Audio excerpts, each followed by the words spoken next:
في أولمبياد عام 1976 كان هناك 8 متسابقين لنهائي سباق 100 متر. صاحب الميدالية الذهبية فيهم كان أسرع فقط بعشر من الثانية عن آخر المتسابقين الثمانية. فرق بسيط في السرعة لكن فروقات هائلة في النتائج. في إحدى سباقات الخيل في الولايات المتحدة الأمريكية، الحصان الفائز بالمركز الأول حصل على $1,000,000، أما الحصان في المركز الثاني الذي خسر فقط بفارق مسافة الأنف حصل على $75,000.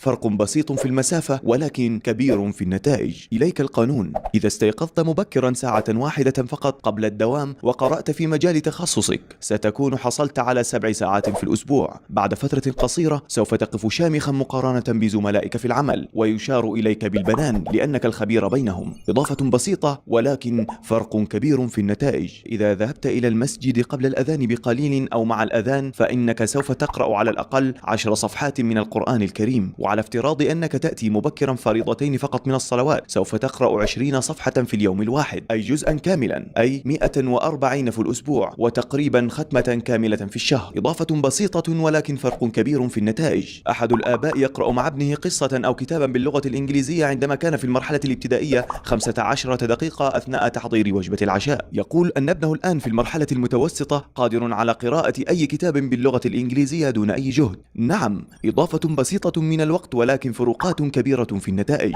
الخلاصة: مارس قانون الإضافة البسيطة في كل مجالات حياتك. انظر إلى عملك، إلى علاقاتك، إلى صحتك، إلى أبنائك، وفكر ما الذي يمكنني إضافته لأصنع الفارق. ستجد أن هناك الكثير من الإضافات البسيطة. قانون الإضافة البسيطة هو خيار رائع ومفيد جدا لمن يجد في وقته زحاما شديدا بسبب الوظيفة أو نحو ذلك. فكيف سيستفيد من هذا القانون من كان فارغا أكثر اليوم والليلة؟